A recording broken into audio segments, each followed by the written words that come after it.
1번의 정답은 2번. 2번의 정답은요? 2번의 정답은 3번. 그래서 1번은요, 1번은 뭐가 틀렸냐면, 사회통념상 실현할 수 없으면 그것은 무효가 돼요. 알겠죠? 그 다음에 3번의 정답, 2번의 정답 몇 번이죠? 3번이죠? 그 다음에 첫 번째 맨 끝에요. 과도하게 무거운 위약벌 약정은 그것은 무효가 돼요. 3번의 정답 몇 번이죠? 1번이죠? 기부행위는요, 불공정한 법령이 될 수가 없어요. 알겠죠? 4번의 정답 몇 번이에요? 4번의 정답 몇 번? 4번의 정답은요, 4번의 정답은 지금 3번에 보면 을은 갑에게 엑스토의 소유권을 청구할 수 있다. 3번하고요. 4번이 정답이네요. 3번, 4번이요. 4번을 보면 갑은요, Y 토지에 대해서 착오를 열어 취소할 수 있어요? 없어요? 없잖아요. 그래서 옳은 것을 찾은 거니까요. 옳은 것 3번하고 4번이네요. 자, 5번의 정답 몇 번이에요? 3번이죠? 3번이요. 근로자가 사용자의 지시에 따라서 사직서를 제출하죠. 이건 비진위 표시로서 무효가 되죠.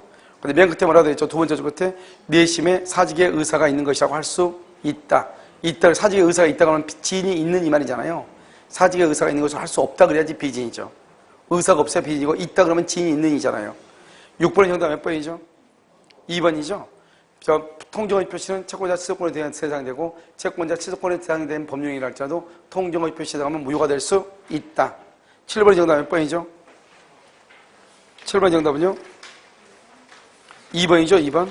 그래서 수문불합의 경우, 수문불합에는 계약이 불성립이죠? 그러니까 착오라는 말이 나와요, 안 나와요? 안 나와요. 알겠죠? 3번은 뭘까요? 계약 당사 사이에 착오를 이유로 하여 취소할 수 없음을 약정하죠? 표의자는 착오를 이유로 취소할 수 없다. 맞는 말이죠. 이것은 뭐냐면, 지금 옳지 않은 걸 찾는 것이기 때문에요. 착오는 임의규정이죠? 임의규정이니까 취소권을 배제할 수 있단 말이죠. 자, 8번의 정답 몇 번이죠? 4번이죠? 4번. 그래서 4번은요, 틀린 것은 과실이 있는 기망행위죠. 과실, 그러면 안 돼요. 우리가 몇 단의 고의가 있어야 되죠? 2단의 고의가 있어야 되죠. 9번의 정답 몇 번이에요? 몇 번? 5번이죠. 5번이요. 그래서 제한 능력자에 대해서 의사표시한 경우 의사표시자는 법정 대리인이 도달 사실을 안 경우 안 때부터가 아니에요. 지금 뭐죠? 잘못된 거죠? 잘못된 건 도달한 때부터가 아니에요. 안 때부터. 도달한 때부터가 아니고 안 때부터요. 알죠? 안 때부터 도달을 주장할 수 있어요. 10번의 정답 몇 번이죠? 5번이죠? 입찰은 그건 무효예요. 무효. 그냥 무효는 확정적 무효지 무권 대리로서 유동적 무효가 아니에요. 확정적 무효가 돼요. 확정적 무효. 11번의 정답은요? 몇 번? 1번, 2번, 3번 몇 번? 1번이죠. 1번. 의사표시의 효력이 의사의 흠결, 사기나 강박, 그 다음에 어느 사정을 알았거나 가실로 인하여 알지 못한 것, 이 모든 것을 다 대리인을 표준으로 해요. 본인을 표준이 틀렸어. 1번에. 알겠죠? 자, 12번에 몇 번이죠? 4번이죠? 4번은요, 다음 중에서 옳은 것은 일부에 대한 추이는요, 그래서 상대방이 동의가 있어 효력이 발생해요. 13번의 정답 몇 번이죠? 13번의 정답은 1번이죠? 상대방의 과실이 있죠? 표현 대리가 성립할 수 있어요? 없어요? 없죠? 표현 대리는 상대방이 반드시 뭐가 돼야 돼요? 선의 플러스 무과실이 돼야 되죠? 14번의 정답 몇 번이에요? 1번. 이 문제는 그대로 정답이죠. 알겠죠? 가장매매죠? 추인하면 유효한 법령이 될 수 있다? 없다? 없다? 없다? 유효한 법령이 될 수 없다. 그 다음에 15번의 정답은요? 4번이죠? 갑은 을의 강박에 의하여 자기의 토지 위에 병을 위한 지사권을 설정을 했죠? 갑은 그 토지를 정에게 양도하면요, 병은 무에게 양도했죠? 그래서 정만 그러면 안 되지. 누구도요? 갑하고 정이 병에게 취소할 수 있죠. 갑은 강박을 당한 사람이죠? 정은 취소권자의 승계인이죠. 16번의 정답 몇 번이죠? 16번의 정답은 1번하고 4번이요? 옳지 않은 거 볼까? 1번이요? 채무자가 사기를 당했으면 알지 못하고 채무자가요, 알겠죠? 알지 못했죠? 그럼 추인이다 아니다? 아니죠. 맞는 말이죠? 그 다음에 3번은요, 미성년자가 매매계약을 체결한 후 미성년인 상태, 미성년이면 아직 취소연이 소멸하지 않았죠? 그러면요, 이때는 추인할 수 있다 없다? 없죠. 그래, 여전히 법정 대리를 할 수 있다? 취소할 수 있다. 3번 틀렸죠? 취소할 수 있다 그래야지. 알겠죠? 4번은요, 강박 상태죠? 강박 상태 추인이다. 추인이다 아니다? 아니죠. 뭐 할 수 있다? 취소할 수 있다. 이렇게. 무슨 아시겠죠? 이렇게 된 거죠. 그래서 취소할 수 있다. 맞는 말이죠. 4번은요. 됐죠? 그래서 16번의 정답은 3번이 되는 것이에요. 됐나요, 지금요? 그렇죠? 별로 어렵지 않죠? 이렇게. 아니요. 문제 수준은 뭐 난이도는 상 클래스죠, 상. 그런데 난이도는 상이지만 여러분들이 책을 이미 범위를 정해놓고 봤기 때문에요. 이걸 가지고 어렵다 쉽다 그런 얘기하면 안 되죠, 일단요. 알겠죠? 그래서 일반 학생들한테 이걸 풀어가면 당연히 몇 문제는 잠불 맞히겠지만 거의 잘 못 풀겠죠? 그렇죠? 아마 시간 안에 16분이면 16분 아니고 거의 한 30분 정도 걸리지 않을까요? 알겠죠? 말은 그래도 일단은 뭐예요? 일정한 범위를 주어주고 나서 문제를 풀었기 때문에요. 이 정도는 여러분들이 풀어야 된다고 생각을 해요. 알겠죠? 근데 좀 당연한 것은 전에 비해서는 대부분 사람들이 시간을 약간 오버한 사람도 있긴 있지만 읽는 것은 대강 훈련이 어느 정도 되고 있는 것 같긴 해요. 알겠죠? 자요, 채권법 보도록 하겠습니다. 채권법이요, 252페이지요. 252. 자, 보죠. 252페이지 문제집. 1번요, 약관이라고 하면 명칭이나 형태 또는 범위에 상관없이 계약의 한쪽 당사자가 여러 명의 상담원과 계약을 체결하기 위해서 줄고요. 미리 마련한 계약의 내용. 미리가 중요해요. 그래서 미리 마련되어 있어야 돼. 그것을 계약이라고 그래요. 뭐죠? 약관이라고 그래요. 그러니까 미리 마련되어 있지 않은 것은 약관이다, 아니다? 아니다, 이 말이죠. 252페이지. 2번, 약관에 의한 계약 체결에 있어서 약관의 일부가 무효 줄것이고, 우리는요, 약관법에서는요, 약관의 일부가 무효면 그 일부만 무효로 한다고 돼 있어. 그것을 뭐란다? 일부 무효의 특칙이다. 이렇게. 일부 무효의 특칙에 따라 처리다 뭐냐? 일부만 무효, 이 말이죠. 그 다음에 3번, 행정청의 인가를 받은 여객 운송 약관이죠, 줄고요. 그러면 여객 운송 약관이라든가 여기 보면 전기가스 수도라든가 전자통신, 아니죠? 전기통신 있죠? 핸드폰 같은 거. 이런 것들은 여러분 뭐예요? 이것은 약관이 다 있어요. 약관이 있는데 약관에 대해서 어느 누구도 나한테 설명해요, 안 해요? 안 해요. 설마 누구도 약관도 나한테 줘, 안 줘? 안 줘요. 그래도 관계없다, 이 말이죠. 그런데 이런 경우도 약관은 만들어져 있어야 돼요. 그래가지고 고객이 요청하면 언제든지 설명해주고 언제든지 교부해야 돼요. 무슨 말인지 알겠죠? 그래서 이런 것들은 법에 의해서 교부하고 설명하는 것이 생략되어 있지만 고객이 요청이 있으면 반드시 교부를 해야 돼요. 아시겠죠? 그 다음에 4번은요. 사업자가 약관의 명시 설명 의무로 위반, 거기 줄 거예요. 거기까지요. 사업자가 약관의 명시 설명 의무로 위반하죠? 그럼 어떻게 한다? 두 번째 줄 가운데요. 사업자는 약관을 계약의 내용으로 주장할 수 없다. 약관을 계약의 내용으로 이렇게 했어요. 약관의 내용 이게 아니고 약관을 계약의 내용으로 주장할 수 없다. 그래야 맞아. 4번이 틀렸어요. 5번은요. 약관상 매매계약 해제 시 사업자인 줄고요. 매도인을 위한 손해배상 예정조항 있고요. 그런데요. 매수인을 위한 손해배상 예정조항은 없다. 이렇게요.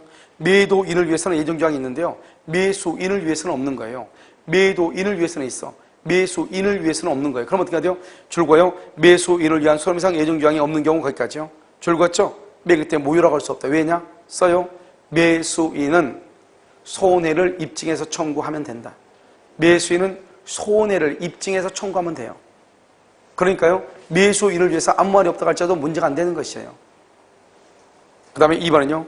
사업자는 약관에 정해져 있는 중요한 내용이에요. 줄고요. 중요한 내용을 맨 끝에 설명해야 되는데요. 중요하다고 해서 모두 다 설명하는 건 아니에요. 설명이 곤란하면 안 해도 돼. 줄고요. 써요. 설명이 곤란하면 설명 X. 설명이 곤란하잖아요. 그러면 설명을 하지 않아도 돼요. 2번은요. 보험자가 보험계약자의 대리인과 보험계약을 체결하는 경우에 보험약관에 가서 줄고요. 대리인에 대하여 맨 끝에 설명하면 충분해요. 대리인. 그러면 모든 법률효과는 누구한테 기속하죠? 본인에게 기속해요. 3번은요. 사업자가 약관의 명시 설명 의무에 위반하죠. 그러면요. 고객은 줄고요. 약관의 내용을 계약의 내용으로 말할 수 있다? 주장해요. 고객은 주장해요. 그런데 사업자는요. 주장할 수 있다? 없다? 없다. 4번은요. 보험자가 보험약관의 중요한 내용에 대한 명시 설명 의무로 위반하죠. 여기서 보험자가 줄고요. 그 다음 맨 끝에 명시 설명 의무로 위반이요. 두 번째 줄 보험계약자요. 보험계약자가 바로 옆에 고지 의무를 위반했다가 하더라도 맨 끝에요. 보험계약을 해지할 수가 없어요. 먼저 누가 잘못했다? 사업자요. 5번은요. 당해 거래계약에 당연히 적용되는 법령에 규정되어 있는 사항도 그것이 약관의 중요한 사항에 해당하면 명시 설명 의무가 있다. 그런데 틀렸어요. 줄고요. 첫 번째 줄이요. 당연히 법령에 적용되는 법령에 규정되어 있는 사항. 그것은 바로 밑에요. 명시 설명할 의무 줄 것이고 X. 명시 설명 의무가 없다. 3번은요. 약관의 내용이 법령에 의해서 정해진 것과 동일하다. 줄고요. 법령에 의하여 정해진 것과 동일. 맨 끝에 설명 의무가 없어요. 그걸 보기 전에요. 그러면 해설이 5번으로 봐요. 해설 2번에 5번 해설. 2번에 해설 5번이요. 거기 보면 뭐라고 했죠? 보험약관에 정해진 사항이라 하더라도 거래상 일반적이고 공통적인 것이어서 그 다음에 줄고 보험계약자가 별도의 설명 없이도 충분히 예상할 수 있었던 사항. 그게 1번이에요. 2번은요. 이미 법령에 의하여 정해진 것을 대표인하거나 부연하는 정도에 불과한 사항. 그게 2번이에요. 3번은요. 당해 거래계약에 당연히 적용되는 법령에 규정되는 사항. 그게 3번이에요. 그 다음에 바로 밑에요. 어느 약관이 당해 당사자 사이에 약정의 취지를 명백히 하게 한 줄고요. 확인적 규정에 불과한가. 그게 몇 번이다? 1번, 4번이요? 4번이에요. 그 다음에 바로 밑에요. 계약자나 대리인이 약관의 내용을 충분히 알고 있거나 별도의 설명 없이도 충분히 알 수 있었던 사항이에요. 여기까지요. 여기서 맨 끝에요. 설명할 필요가 없어요. 알죠? 그래서 우리가 보통 약관법에서 문제가 나오죠. 이 약관의 명시 설명 의무 이것만 시험에 보통 나와요. 그 외에는 거의 전부 다가 뭐냐면 그것은 뭐냐? 그건 법조문이에요. 알겠죠? 그러니까 여러분요. 지금 이 5번이 약관법에서 가장 핵이에요. 명시 설명. 그래서 이것을 정확하게요. 암기하고 있어야 돼요. 그 다음에 이제 3번에요. 3번에 1번을 봐봐. 1번, 2번, 3번이요. 지금 그 해설에 나왔던 것을 그대로 지금 반복해서 쓰고 있어요. 알겠죠? 1번은 뭐냐? 약관의 내용이 법령에 의해서 정해진 것과 동일하다. 그 다음에 2번은 뭐죠? 그 다음에 약관의 내용이 설령 거래상 일반적이고 공통적인 것에서 그 보험계약자가 별도의 설명 없이도 충분히 예상할 수 있었던 사항 또는 이미 법령에 의해서 정해진 것을 부연하는 정도에 불과한 사항 이러면서 설명할 필요가 있다 없다? 없다. 3번은요. 어느 약관 조항이 당사자 사이에 약정의 취지를 명백히 하기 위한 확인적 규정에 불과한 경우 확인적 규정. 그 다음에 이런 것들은 설명할 필요가 있다 없다? 없다 이 말이죠. 그러니까 이 문제 1, 2, 3번을 보려고 하지 말고 뭐를 봐야 돼요? 그 외에는 해설을 보고 몇 번 이렇게 보면 대강 무슨 말인지 알 거예요. 알겠죠? 자 4번은요. 자동차 종합보험상 줄고요. 가족 운전자 한정 운정 특별약관이요. 그럼 가족 한정이라고 하죠. 가족 한정.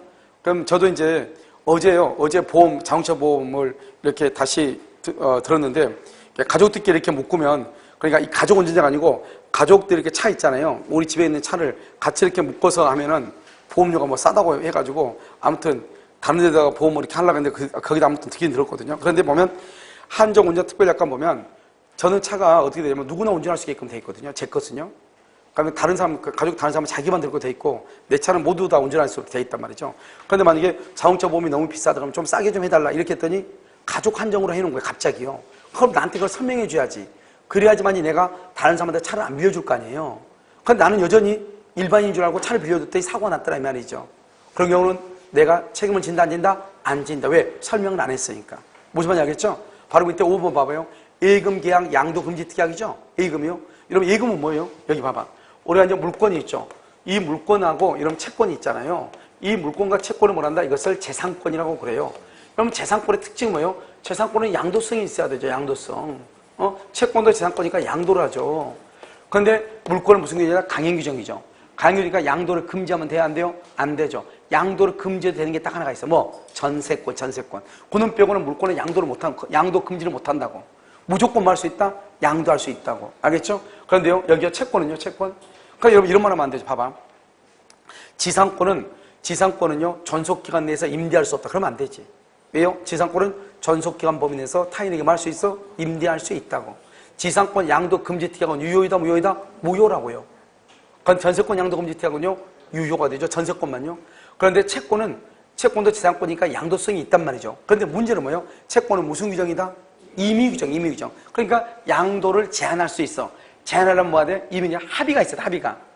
그런데요, 은행에서 정기예금은 1년 동안은 절대로 다른 사람한테 양도할 수 없다. 이런 약관이 있단 말이죠. 그럼 그걸 나한테 알려줘야죠. 왜? 채권도 재산권이니까 나는 당연히 양도할 수 있는 줄 알고, 예금은 다른한테 넘길 수 있어, 없어? 있잖아요. 그러려면 양도 못합니다. 그러려면 나한테 합의를 받아야지. 그러면 어떡한다? 이 채권법이어도 원래는 양도할 수 있는데 당사자 간에 합의가 있으면 양도를 못 하잖아요. 그럼 1년 동안 양도하지 않으면 되니까. 그런데 그래서 양도성이 있는데 그것을 나한테 알리지 않고 무조건 약관에만 규정되어 있다. 이런 경우는 나는 뭐 할 수 있다? 양도할 수 있다. 이란 말이죠. 그래서 4번은요. 가족운전자, 한정운전, 특별약관. 그 다음에 5번에서 얘기는 예금 채권에 관한 양도 금지 특약. 이 두 가지는 반드시 뭐를 해야 돼? 설명해야 돼. 설명. 명시 설명을 해야 돼. 알겠죠? 설명하지 않으면 효력이 있다 없다? 없다. 없다. 그래서 맨 끝에요.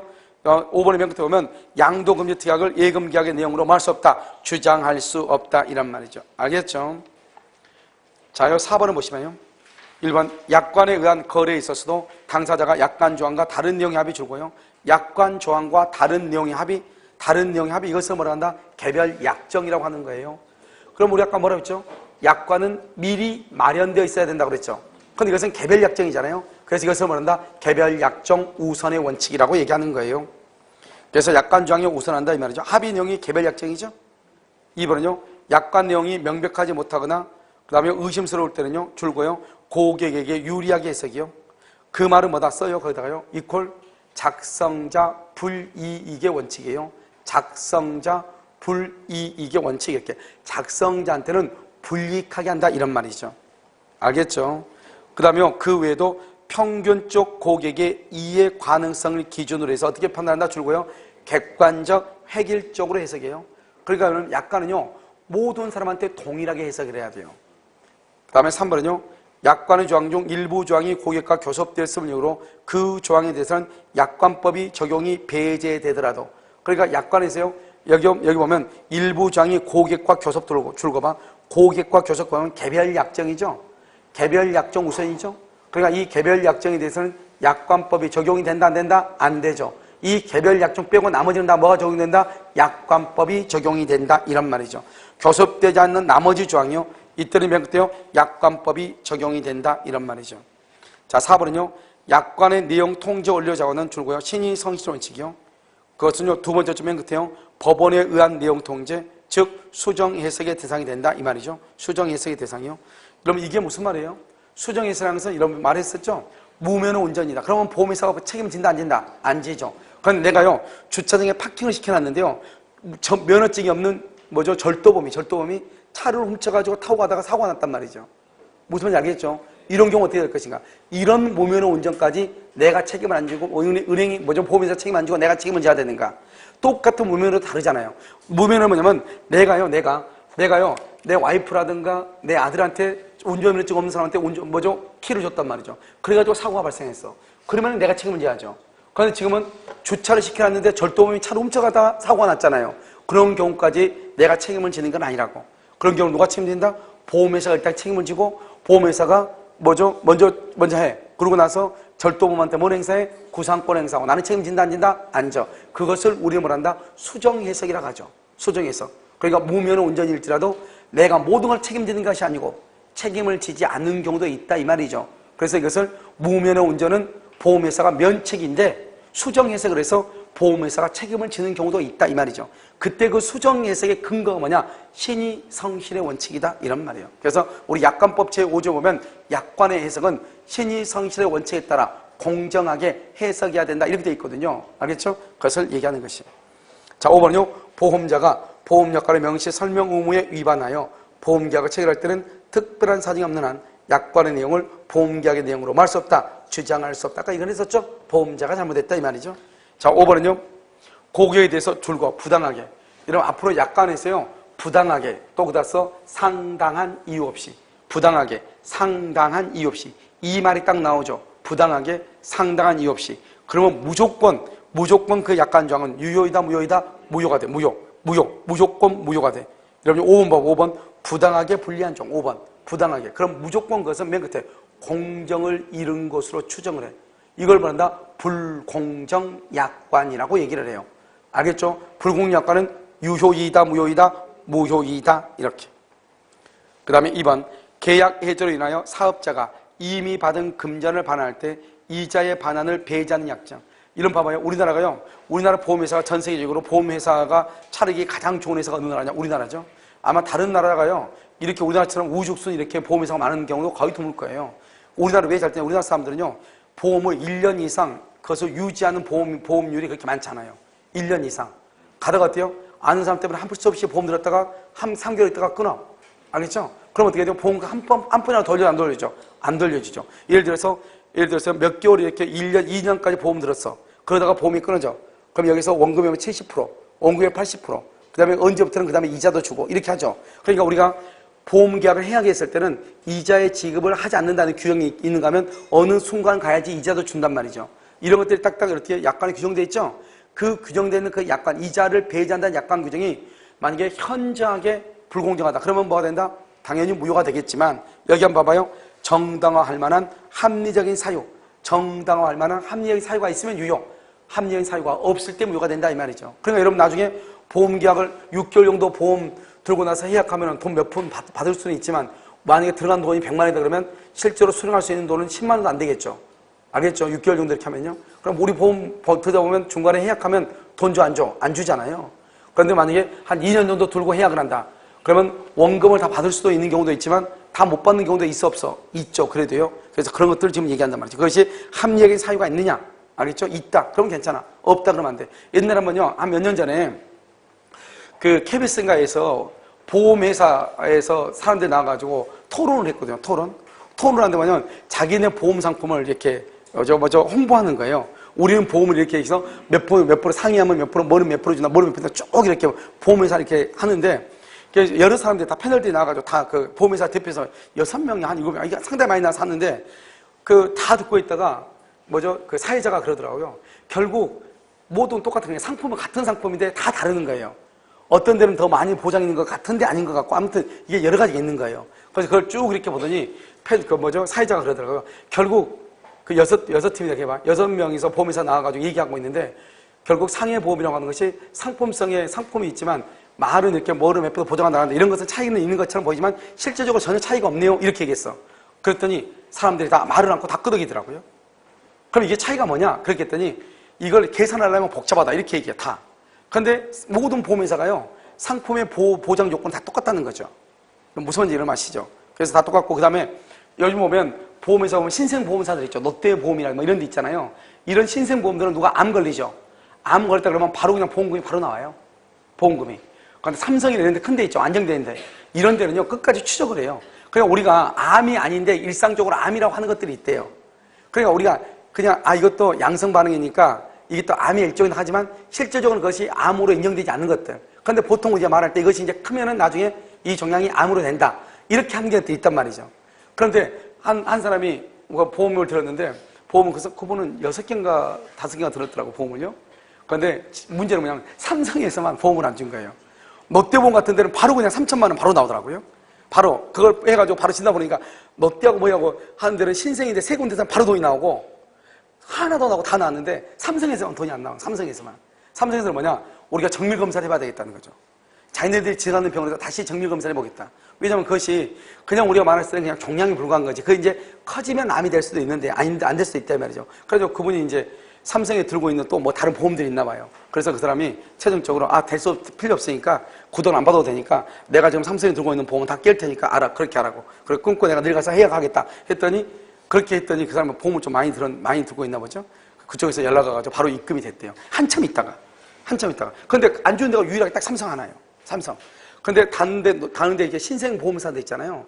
그런 데는 뭐 바로 진단서 바로 딱 날리니까 바로 그냥 그 다음날 입금이 바로 됐다고 해가지고 치료 잘하시라고 이렇게. 그러니까 그런 데는 뭐를 하죠? 보험회사를 많이 알리고 이렇게 해야 되잖아요. 그러니까 그런 출혈을 감수하는 거죠. 그런데 이미 삼성은 이 사람 없어도 들어올 사람 많잖아요. 알겠죠? 그러니까 이게 차이가 있는 거죠. 그게 이제 보험이죠. 알겠죠? 자, 그 다음에 이제 보시면 4번을 보면요. 3번 사업자나 사업자의 이행보조. 사업자가 삼성이죠. 이행보조자나 피용자, 박스에 경과실 있을 때 맨 끝에 법률상의 책임을 배제. 그것은 맨 끝에 유효예요. 알았죠? 유효 동그라미하고 써 거기다가 옆줄을 고의 또는 중과실이 있을 경우 고의 또는 중과실 옆줄 긋고 무효. 고의나 중과실이 있는데 책임을 배제한다. 그럼 무효. 알죠? 경과실이 있을 책임을 배제한다. 유효. 우리 법조는 뭐라고 돼 있냐? 고의 또는 중대한 과실이라고 돼 있어. 그런데도 삼성 직원이 고의나 중대한 과실이 있어도 우리 삼성은 책임지지 않습니다. 이런 약관정은 무효다 이 말이죠. 그런데 경과실이 있으면 뭐가 된다? 유효. 이렇게. 알겠죠? 그 다음에 4번 부당하게. 뭐 더 이상 필요 없어. 그것은 무효예요. 5번 부당하게. 무조건 그건 무효예요. 자, 그 다음에 여러분 6번 봐봐. 우리가 6번은 뭐냐면 이런 것이죠. 우리는 갑하고 을하고 계약을 체결하죠. 계약을 체결하는 것을 뭐란다? 법률행위가 뭐라 했다? 법률행위가 성립하죠. 성립했으면 성립했냐 안 했냐? 안 했으면 이것을 불성립이죠. 불성립. 성립했다? 그럼 여기서 효력을 보죠. 효력 요건이 뭐가 나온다? 효력 요건이 있냐 없냐? 없을 때 취소가 나오죠. 취소에 여기 착오란 말이 나오죠. 그래서 착오란 말은 언제 나오냐? 효력 요건에서 나오는 거죠. 법률행위가 성립할 때 나오는 게 아니고. 그런데 계약이 체결된다면 청약과 승낙에 뭐가 있어야 돼? 합의, 합치가 있어야 돼. 합치가. 성립하지 않았다는 것은 불합치다 이 말이죠. 불합치다. 다른 말로 불합의가 있다. 불합의는 의식적 불합의가 있고 그 다음에 의식적, 무의식적 불합의가 있죠. 봐봐. 내가요, 너 이거 1억 원 살래? 그랬어. 1억 원 살래? 그때 을이 뭐라고 그래? 아유, 1,000만 원 깎아주면 살게. 의식적으로 불합의죠. 의식적으로. 알겠죠? 일부러 그런 거잖아요. 그런데 알면서. 그런데 무의식적 불합의는 여러분요, 미국 사람하고요, 미국의 달러하고, 미국 달러고요, 홍콩도 똑같이 달러를 써요. 둘 다 똑같이 달러를 써. 그러니까 한 사람 미국 사람이고요, 한 사람 홍콩 사람이야. 이 사람이 100달러에 살래 그랬어. 이 사람 미국 달러로. 이 사람 뭐냐? 응, 알았어. 100달러 살게. 이 사람 홍콩 달러로. 그러니까 겉으로 보기에는 100달러의 합의가 있는 것처럼 보이지만 실질적으로 뭐죠? 뭐 돈의 가치가 같아요? 틀려요? 틀리죠. 합의다, 불합의다? 불합의다. 이걸 명시적이다, 묵시적이다. 그것은 명시적이지 않죠? 묵시적이다. 그 다음에 그것은 뭐냐? 무의식적이다. 그걸 뭐냐? 소문불합이다. 소문불합이. 그래서 이걸 뭐라 한다? 저 3번을 봐봐요. 소문불합이 줄고요. 이퀄 무의식적 불합이 이렇게. 안불합을 했죠. 안불합이. 그것은 뭐냐? 의식적 불합이 이렇게. 의식적 뭐죠? 1억 원에 살래? 그랬더니 아니 9천이면 몰라도 이렇게. 의식적 불합이. 그러니까 계약은 의식적이든 무의식적이든 계약은 성립한다 안 한다? 안 한다. 성립하지 않는다. 이런 말이죠. 자, 그러면 7번이죠. 청약과 승낙인데요. 우리가 이제 시험에요. 청약이 뭐냐, 승낙이 뭐냐 이렇게 나올 수도 있죠. 그래서 지금부터 이제 다시 보면 먼저 우리는 뭐냐면 청약의 유인이라고 하는 것이 있어요. 청약의 유인. 청약의 유인이 있고요. 그 다음에 뭐란다? 여기서 청약을 해요. 청약을 하고 그 다음에 여기서 뭐라냐? 여기서 승낙을 해요. 이렇게요. 청약의 유인은 뭐냐? 가장 대표적인 게 뭐죠? 우리가 상가 분양 광고예요. 상가 분양 광고 이렇게. 여기 상가 분양 광고는 뭐가 있어요? 일정률의 수익을 보장한다는 광고 이 말이죠. 그래서 이것은 사기이다 아니다? 아니죠. 그래서 청약의 유인은 한번 와봐라 이 말이죠. 그래서 여기서 뭐가 있다? 예를 들어서 여러분 보면 그 시간표 있죠. 열차 시간표라든가 시간표 계시죠? 시간표라든가 그 다음에 음식점이면 메뉴판이죠. 메뉴판. 그래서 우리 보면 저것 좀 주세요 이렇게 얘기하죠. 콩국수 주세요. 그럼 뭐라고 그래요? 저거 계절 메뉴여가지고요 이렇게 얘기하죠. 메뉴판은 분명히 있는데 안 주잖아요. 그럼 뭐다? 청약이 아니고 청약의 유인. 만약에 청약이면 큰일 나죠. 나 저것 주세요 그랬어. 그럼 콩국수 그랬더니 저건 계절 메뉴인데요. 필요 없죠. 만약에 메뉴판이 만약에 청약이다. 그러면 내가 콩국수 주세요 이게 청약이죠. 그럼 바로 계약이 성립되죠. 그런데 계절 메뉴라고 안 주죠. 그러면 채무 불이행이죠. 그러면 음식 주인은 나한테 손해배상을 해야 돼. 무슨 말인지 알겠죠?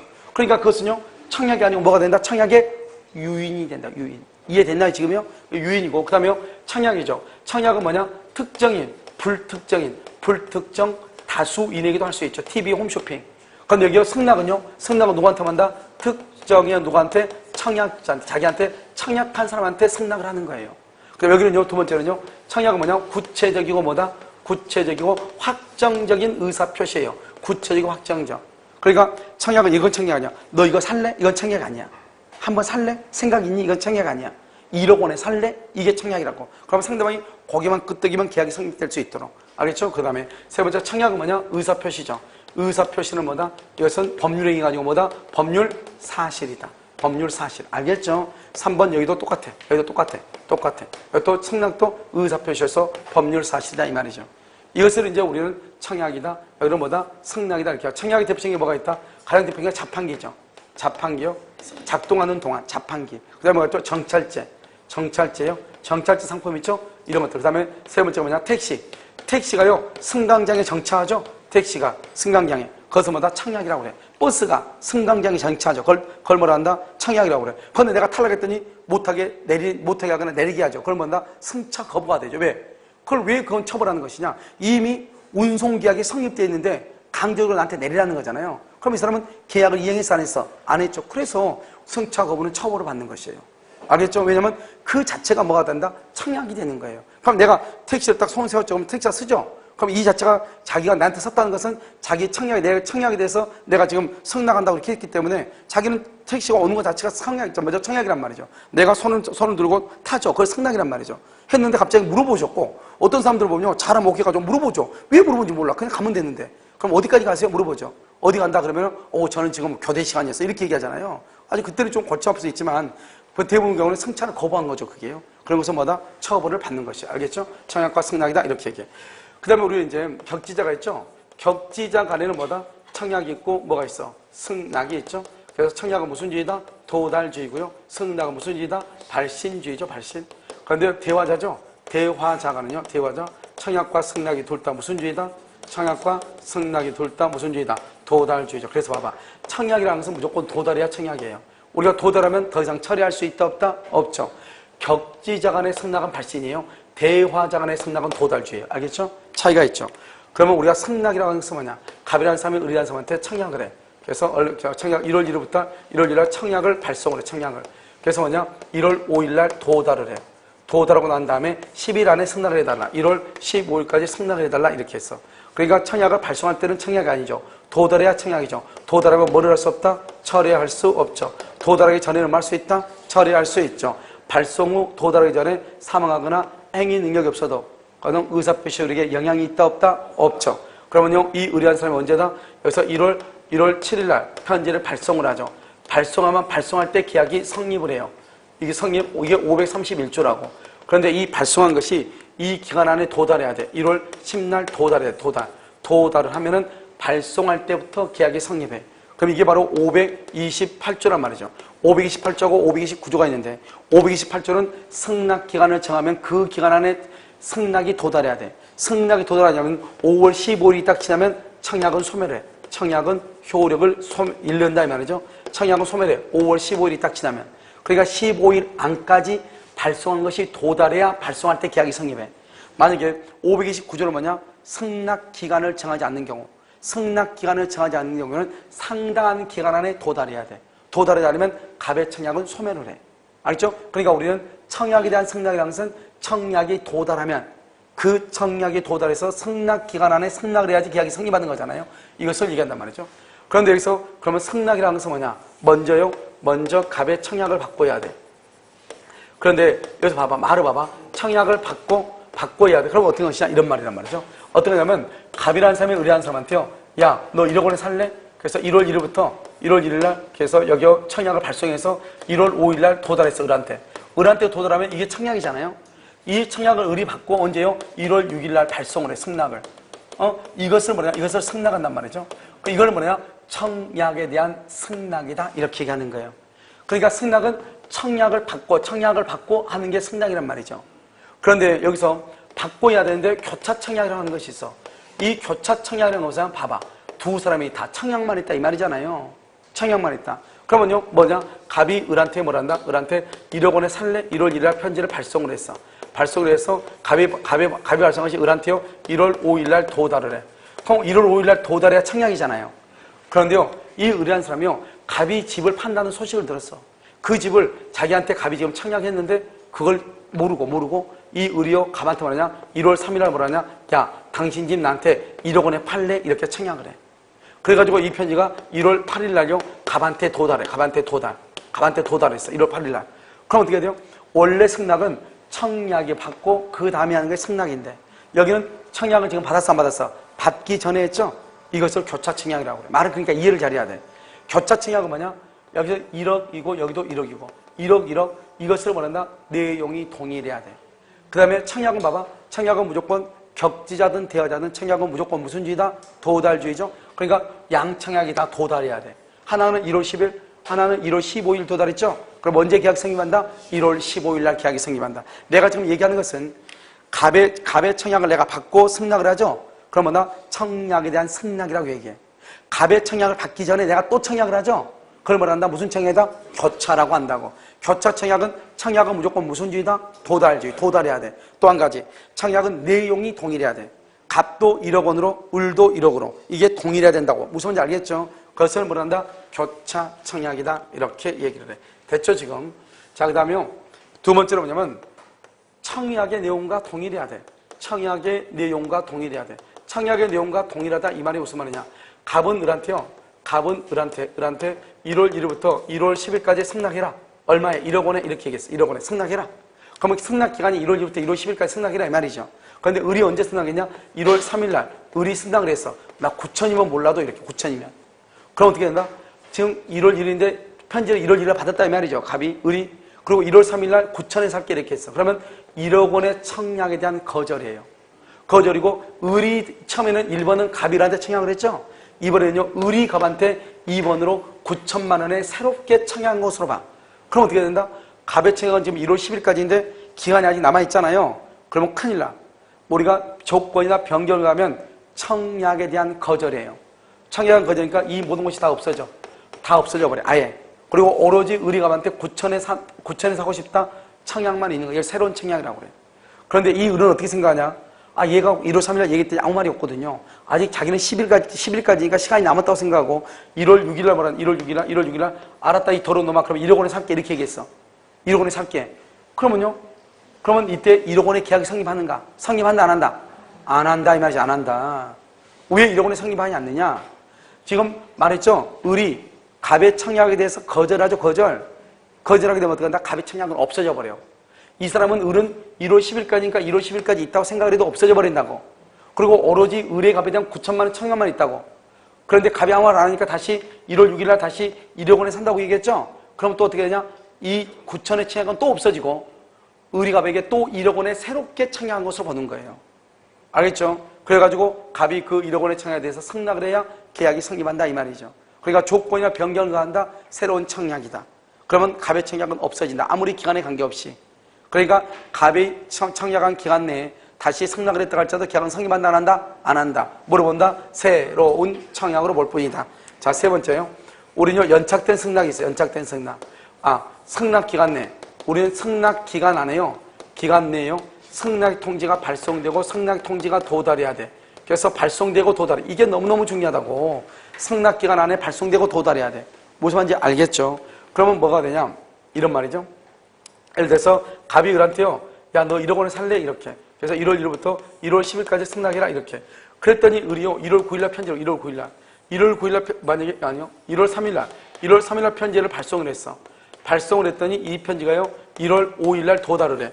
그러면 계약은 1월 3일부터 계약이 성립하는 거예요. 1월 3일부터. 우선 알겠죠? 그런데 여기서 봐봐.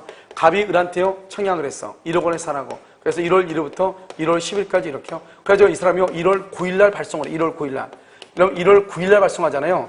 그러면 1월 9일날 편지가 발송하면은 발송은 어떻게 되냐? 이건 편지가요. 그래가지고 여기서 언제요? 1월 11일날 도달하죠. 1월 11일날.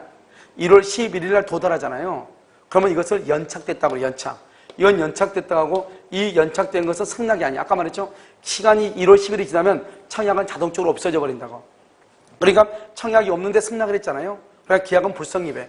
이 연착된 승낙을 물어본다. 을이 갑에게 맨 처음에 갑이 을한테 1억 원에 승낙을 했는데 청약을 했는데 이제는 을이 갑한테 1억 원에 청약한 것으로 봐. 이것을 뭐란다? 새로운 청약이라고 얘기를 해.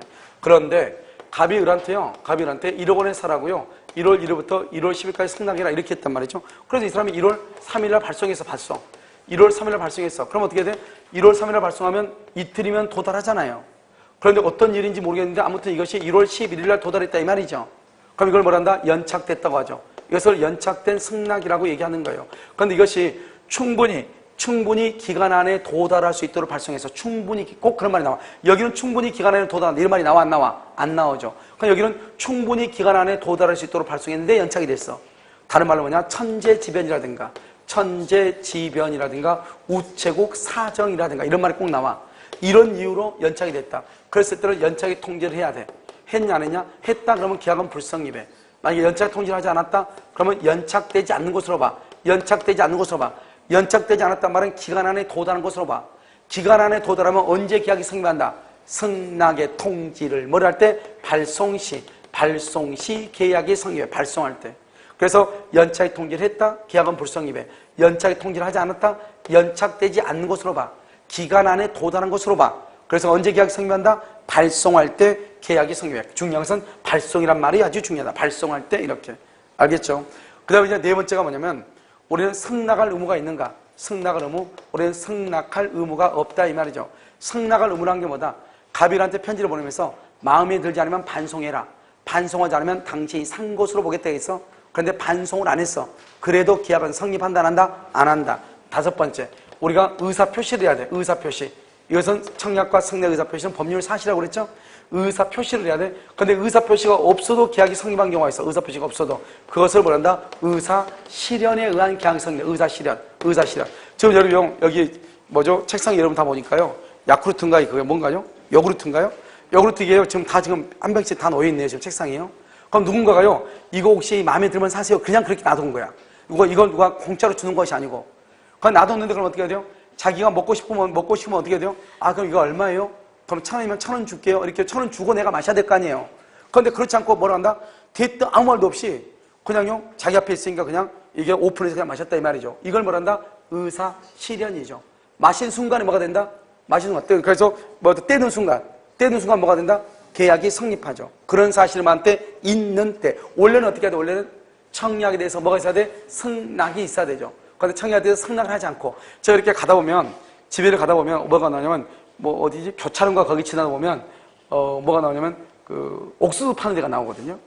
옥수수. 그 뭐죠? 조그만 데다. 근데 늦게 가면 없는데 낮에 이렇게 토요일 날 갈 때 보면 가끔 거기 옥수수 파는 데 있단 말이죠. 그 옥수수 파는 데 있으면 옥수수를 만약에 산다 해봐. 그러면 어떡하죠? 돈 얼마예요? 해가지고 한 개당 1,000원이에요? 1,000원 주고 사야 되는데 일단 옥수수가 있으니까 잡아가지고 옥수수를 한 입 베어 먹을 수 있잖아요. 그러면 그 순간에 뭐가 된다? 계약이 성립한다. 그것을 뭐라 한다? 의사실현이다. 이런 말이죠. 알겠죠? 그럼 지금부터 우리가 이제 다른 것을 하기 전에 뭐를 먼저 보냐면 사례 문제를요 먼저 해결하고 본단 말이죠. 사례 문제를. 자요 259페이지. 259페이지 여러분요 뭐가 나왔죠? 13번이라고 나와 있나요? 나와 있어요. 자 보세요. 갑은 자신의 노트북을 을에게 60만 원 동그라미 60만 원에 팔기로 하고 6월 1일 이러한 뜻을 담은 편지를 발송했는데 그 편지는 6월 10일에 도착. 줄거 6월 10일에 도착. 평소부터 노트북을 가지고 싶어하던 을은 갑의 청약 사실을 전혀 모르는 상태. 줄거 갑의 청약 사실을 전혀 모른다. 이런 말이 딱 나왔다는 것은 청약에 대한 승낙을 지금 얘기하려고 한다. 교차 청약을 얘기한다. 무슨 말인지 알겠죠? 청약을 몰랐다잖아요. 청약에 대한 승낙은 자기한테 청약이 있는 것을 알고 승낙이야 승낙이잖아요. 알겠죠? 그건 지금 그러한 사실을 모르는 상태에서 역시 60 동그라미 이것을 뭐냐? 60이죠? 동일한 내용이다. 이렇게 동일한 내용. 그런데 그럼요, 청약은 무조건 무슨 주의죠? 도달주의죠. 격제자도 도달, 대화자도 도달이죠. 도달주의니까. 그래서 두 번째는 언제 도달했다? 6월 15일 날 도달. 6월 15일 도달. 맨 끝에 6월 15일. 그러면 우리는 청약은 도달주의니까 양청약이 둘 다 도달해야 계약이 성립하죠? 그래서 60로 똑같죠? 그 다음에 뭐다? 언제 도달 언제다? 6월 15일. 하나는 6월 10일이고 하나는 6월 15일이죠. 우리가 청약은 도달주의니까 제일 늦게 도달할 때 계약이 뭐한다? 성립한다. 언제 계약 성립해? 6월 15일 이렇게. 자, 그 다음 장이요. 14번이요. 의사실현이라고 되어 있죠? 여러분 의사실현이라는 것은 뭐다? 승낙이란 말을 하지 않아도 계약이 성립되는 거죠. 그러한 사실이 뭐한 때다? 있는 때다. 1번 동일 내용 줄구시고 그 다음에 계약의 청약이 서로 영향있다. 청약, 동일한 내용의 청약이 교차 청약이죠. 2번은요. 청약자가 단순히 해답이 없으면 승낙한 것으로 본다. 줄고 해답이 없으면 승낙으로 본다. 5번은요. 반송되지 않으면 구입한 것으로 보겠다. 2번하고 5번을 뭐라고 한다? 올해 승낙할 의무가 있다 없다? 없다. 그것을 얘기하죠. 승낙 의무가 없다. 따라서 계약이 성립한다 안 한다? 안 한다. 상대방을 구속한다 안 한다? 안 한다. 이 말이죠. 자, 3번은요. 청약에 응하여 화장실 갔나 봐요. 청약에 응하여 중원품을 송부했네. 청약에 응하여가 뭐예요? 화장실을 얘기한 것이 아니고 승낙이 말이에요. 승낙. 무슨 말인지 알겠죠? 청약이고 응하여 그랬으니까 승낙 이 말이죠. 이것은 청약에 대한 승낙이죠. 알겠죠? 그 다음에 4번은요. 청약과 더불어 송부된 물품을 소비한다. 우리 집에요. 과일 한 박스 갔어. 마음에 들면 사세요. 그런데 묻지도 않고 따지도 않고 그냥 깎아 먹었다. 뭐라 한다? 승낙이다. 이것을 뭐라 한다? 의사실현이다. 이렇게. 자, 15하고 16이요. 연착된 승낙을 얘기해. 15하고 16이. 여러분, 연착된 승낙은 뭐죠? 항상 무슨 말이 있어야 돼? 그냥 연착했다 그런 말이 있으면 안 돼. 충분히 기간 안에 도달할 수 있도록 발송했는데 우체국의 사정으로 천재지변에 의해서 늦게 도착했다. 그 말이 꼭 있어. 항상 계약은 언제 성립한다? 도달할 때다, 발송할 때다. 발송할 때. 이걸 딱 알아야 돼. 우리가 봐봐. 승낙, 청약에 대해 승낙에 의해서 계약은 성립은 언제다? 발송. 이게 하나. 그 다음에 두 번째, 그냥 연착이다 그러면 새로운 청약이에요. 그냥 연착은. 그런데 충분히 기간 안에 도달할 수 있도록 발송했다. 우측의 사정이란 말이 있다. 그러면은 연착의 통지란 말이 나와야 돼. 연착의 통지. 아무 말을 했으면 새로운 청약. 이런 우측 사정이 있다 그러면 연착의 통지. 했냐 안 했냐? 했다고는 절대로 안 나와. 왜? 그러면 문제를 연결하려면 골치 아프니까. 연착 통지를 하지 않았다. 그러면 계약은 언제 성립한다? 승낙을 뭐를 할 때? 발송.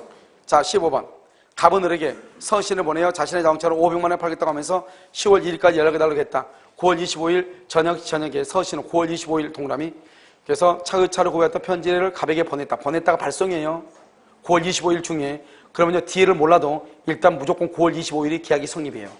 알겠죠? 그런데 뭐다? 우체국의 업무차고, 우체국의 업무차고. 그 말 있죠? 네 번째 맨 끝에.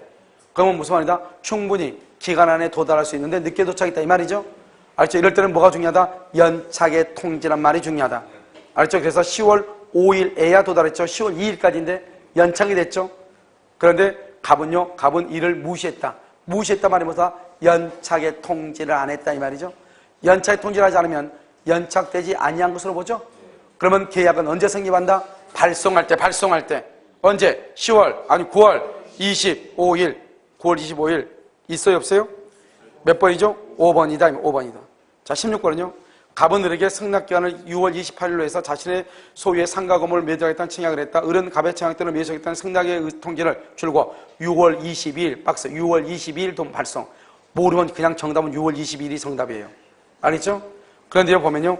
통상의 경우 이 말이죠. 6월 23일이면 도착하는데 뭐에 의해서? 천재지변이네. 그러면 늦게 도착했다. 6월 29일 연착됐네. 그럼 뭘 해야 돼? 연착의 통지. 연착의 통지 했다 안 했다? 안 했다고 나올 거야. 안 했다. 연착의 통지를 하지 않았다. 맨 끝에. 그러면 계약은 언제 성립한다? 6월 22일 날 성립한다 이 말이죠. 알겠죠? 그래서 정답 몇 번이다? 3번이다 이런 말이죠. 이해됐죠? 그래서 우리가 문제는 교차 청약하고 그 다음에 여기요 지금요 연착의 통지 알겠죠? 이거하고 사례 문제가 나온다. 유형이 알겠죠? 두 가지만 있다. 나머지는 뭐다? 다 이제는 이론이다. 알겠죠? 그러니까 이제 두 가지가 끝났으니까 뭐다? 여기 갑의 청약과 동일해야 되는데 내 조건이나 변경을 한다. 새로운 청약이다. 새로운 청약에 대해서 승낙하면 계약이 성립한다. 그런데 또 이쪽에 또 조건을 붙였다. 그럼 또 새로운 청약이다.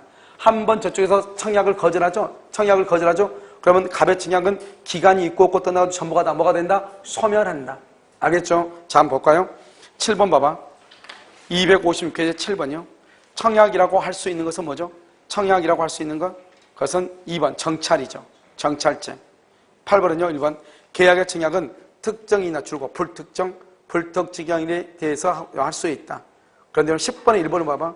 10번의 1번 보면 청약은 불특정 다수인에게 행할 수 있지만 승낙은 누구한테? 특정인에 대해서만 할 수가 있다. 8번의 2번 정찰을 붙인 상품의 진열, 하숙방이 있다.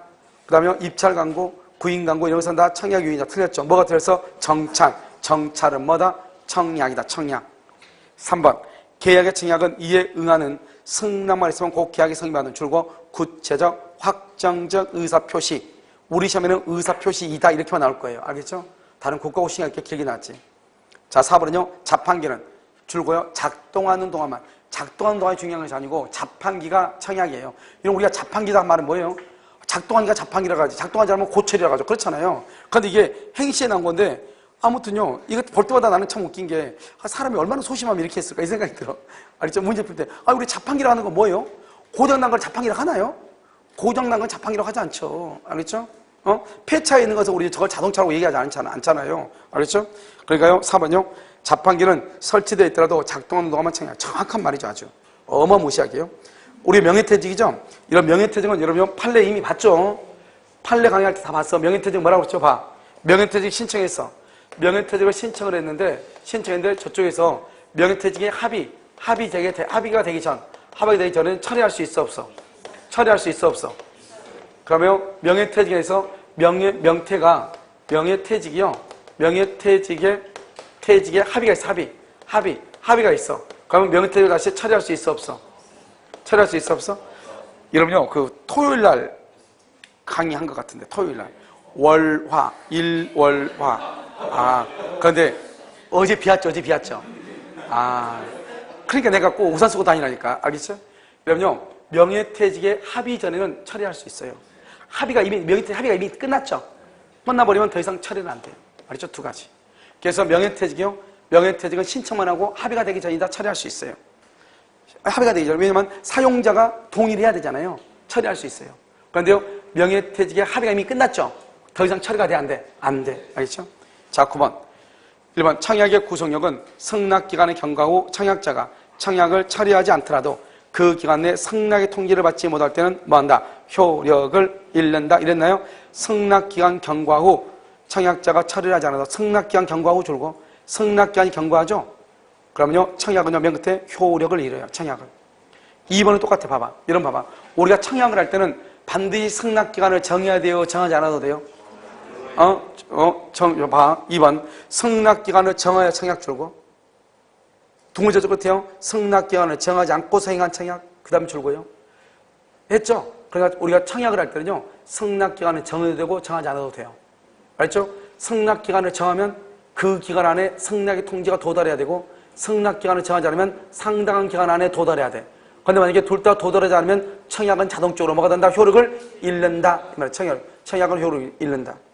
그럼 여기서 2번에서 중요한 것은 뭐다? 9번에 2번에서 우리가 청약을 할 때는 반드시 승낙기간을 정할 필요가 있다, 없다? 없다. 3번. 매도인이 매수인에게 매매계약을 합의 해제할 것을 청약했죠? 그래서 매수인이 그 청약에 대해서 뭐라거나 조건을 붙이거나 변경을 가해 승낙 줄고요. 조건을 붙이거나 변경을 가해 승낙 이퀄 새로운 청약이에요. 그래서 봐봐. 매도인의 청약은 거절된 것이다. 남은 기간과 관계없이 없어지는 것이다. 이런 말이죠. 알겠죠? 4번. 승낙을 거절하였다가 다시 승낙기간 내 일을 번복하여 뭘 한다? 승낙을 거절. 그럼 뭐가 된다? 새로운 청약이죠. 다시 승낙기간의 일을 번복하여서 또 새로운 청약이요. 또 새로운 청약. 계약은 성립한다, 안 한다? 안 한다. 그러니까 이건 뭐죠? 남은 기간이 남아있다고 생각을 하고 했다 이 말이죠. 1월 1일부터 1월 10일까지 승낙을 하겠어. 근데 이 사람이 1월 3일날 1,000만 원만 깎아줘 그랬어. 아무 말이 없어. 다시 1월 5일날 알았어 그럼 원래대로 1억 원에 살게 이 말이죠. 그렇다고 하더라도 1억 원에 대해서 계약이 성립한다, 안 한다? 안 한다. 그걸 지금 짧게 얘기한 거단 말이죠. 5번. 동일한 내용 줄거.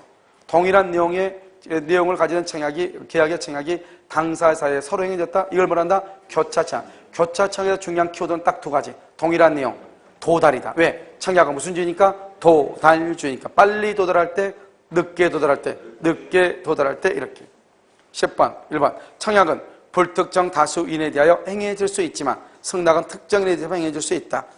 2번. 격자 간의 계약에 있어서 청약자의 청약의 의사표시에 대해서 승낙자가 승낙을 하죠.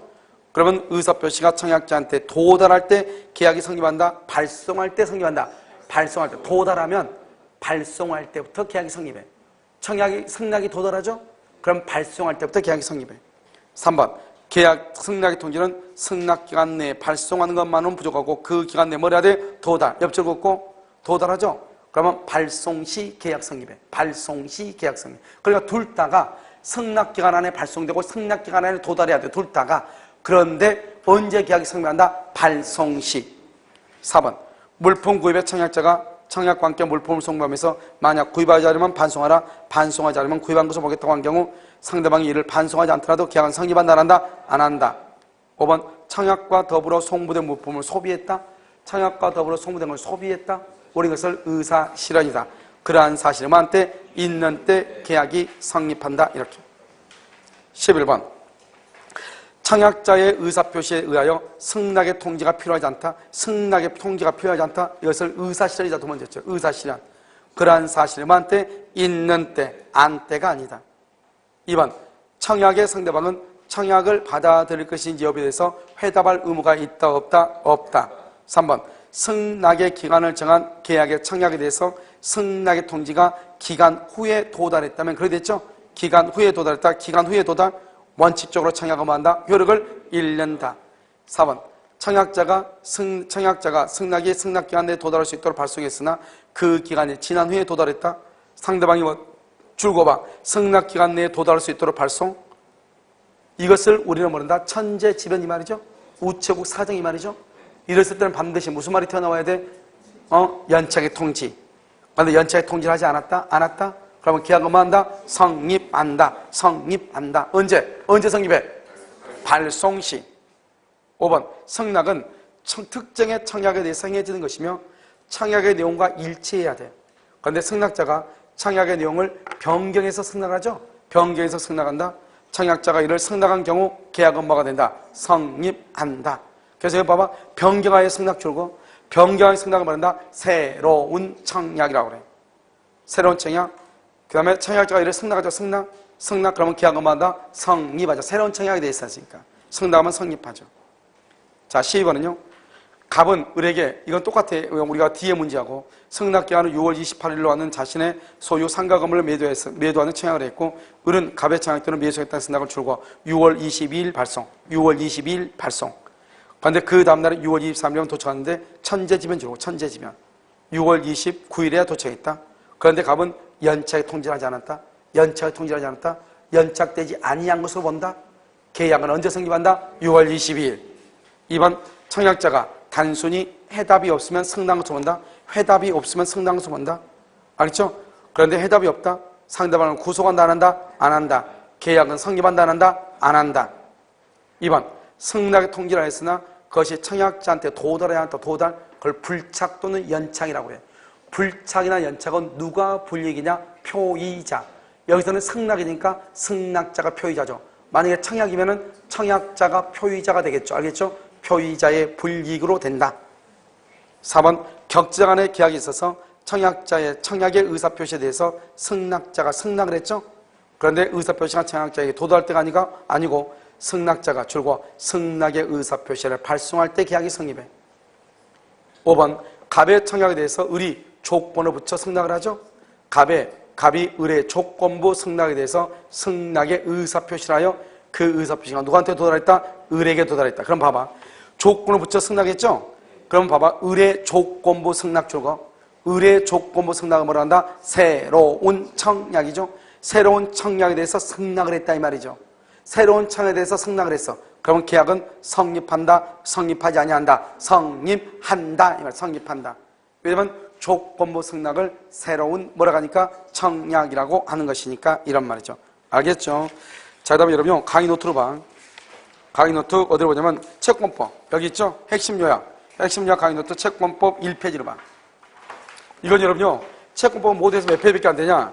여러분요 채권법은 14장인데요 14페이지밖에 안 돼. 이 14페이지 안에요 여러분요 뭐죠? 문제요 10문제를 맞출 수 있는 모든 내용이 다 들어가 있어요. 그러니까 건강하려면 암기하는 게 나을 거예요. 알겠죠? 자, 1번 봐. 1페이지. 계약의 성립이라고 되어 있죠? 계약의 성립에 오른쪽 가운데 칸 보면 격지자는 청약은 도달주의, 승낙은 발신주의라고 되어 있죠. 그 다음에 여기 대화자가는요, 청약과 승낙이 무슨 주의다? 도달주의다. 이렇게. 자, 밑에를 보면 갑이 을한테 지금요, 건물 봐봐, 건물. 갑이 을한테 청약을 했죠? 을이 지금 승낙을 하죠. 그래서 바로 밑에 2월 1일이죠? 2월 1일에 발송해서 2월 5일 도달하죠? 도달하기 전에 2월 3일 날 사망하거나 제한능력자가 됐죠? 아무런 영향이 있다, 없다? 없다. 바로 밑에 살펴보면 의사표시의 효력에는 아무런 영향이 없다. 알겠죠? 그 다음에 다시 이제 2월 5일 봐봐. 2월 5일 편지가 도달했죠? 도달하면 뭐 하지 못한다? 철회하지 못한다. 언제까지요? 2월 15일까지. 그런데 뭐라고 했죠? 2월 15일이 지나면 청약은 자동적으로 뭐가 된다? 소멸한다. 이렇게. 청약은 효력을 잃는다. 이 말이죠. 그 다음에 승낙 봐봐. 승낙 을 봐봐. 을에서 위로요. 위로 지금 화살표가 쭉 가있죠? 도달할 때라고. 그래서 을에게 뭐죠? 갑의 청약에 도달할 때 을이 제한 능력자다. 그러면 수령 무능력자다. 그러면 갑은 을한테 도달을 주장하지 못한다. 의사표시의 효력을 주장할 수 없다. 대항할 수 없다. 그런데 을이 갑에게 도리어 도달을 주장할 수는 있다. 그런데 을의 법정 대리인이 뭐한테? 안때 도달을 할 수 있다. 주장할 수 있다. 도달한 때가 아니고 맨 끝에 보면 밑에 공시송달이죠. 가장 중요한 키워드는 뭐다? 과실 없이 상대방이나 주소지를 알지 못하는 경우 국내에서는 몇 주간이다? 2주간, 국외에는 2개월. 단축할 수 있다, 없다? 없다. 자, 오른쪽 맨 위에 청약의 유인이죠. 열자 시간표 이런 것을 청약의 유인이고, 청약은 구체적 확정적이고 불특정 다수인에게 할 수 있고 정찰제나 자판기를 청약이다. 승낙은 누구한테만 한다? 특정의 청약자한테만 한다. 그 다음에 갑이 2월 1일 청약을 했죠. 청약이요. 을한테 2월 1일 도달해가지고 2월 10일 줄이 없네요. 2월 1일에서부터 2월 10일까지 승낙을 해달라. 이렇게 얘기했죠. 지금 무슨 말인지 알겠죠? 했는데 을이 상대방이요 승낙을 발송해서 도달했죠. 발송 2월 3일 날 발송했어. 그러면 계약이 만다 2월 3일부터 성립하죠. 중요한 것은 발송한 것이 2월 10일 안에 뭘 해야 돼? 도달을 해야지 성립하죠. 2월 3일 날. 승낙이가 뭐냐? 갑의 청약을 받고 한다. 그런데 갑의 청약을 받기 전에 하는 것을 말한다. 교차 청약이다. 교차 청약의 가장 중요한 키워드마다 동일한 내용이다. 양 청약이 도달해야 된다. 언제? 늦게 도달할 때. 두 번째요. 갑의 청약과 내용이 동일해야 된다. 조건이나 변경을 가하죠. 그것을 말한다. 새로운 청약이다. 이 새로운 청약에 대해서 상대방이 승낙을 하면 계약이 말한다. 성립한다. 기간 안에 발송되고 도달해야 되는데 연착이 됐다. 그러면 원칙적으로 새로운 청약이다. 그런데요, 충분한 기간 내 충분히 기간 내에 도달할 수 있는 발송이다. 천재지변이란 우측의 사정이다. 그러면 연착에 통지를 해야 된다. 연착에 통지를 하지 않으면 계약은 만다 성립한다. 중요한 것은 언제 성립한다? 발송. 연착에 통지를 하지 않으면 발송할 때 성립한다. 그 다음에 승낙할 의무가 있는가? 승낙할 의무가 있다 없다? 없다. 반송하지 않으면 승낙한 것으로 보겠다. 반송을 하지 않았다. 계약은 성립한다 안 한다? 안 한다. 반드시 의사를 표시해야 되는가? 그렇지 않다. 의사 실현이라고 하는 것이 있다. 포장을 뜯거나 음식물을 먹거나 과일을 깎아 먹거나 책에다가 낙서를 할 때 그때 그러한 사실이 있는 때 계약이 만다 성립한다. 무슨 말인지 알겠죠? 여기서 청약과 승낙이다 이렇게 얘기하는 것이에요. 잠깐 쉬었다가 여러분요 본격적으로 이제 이 페이지부터 한번 보도록 그렇게 하겠습니다. 알겠죠?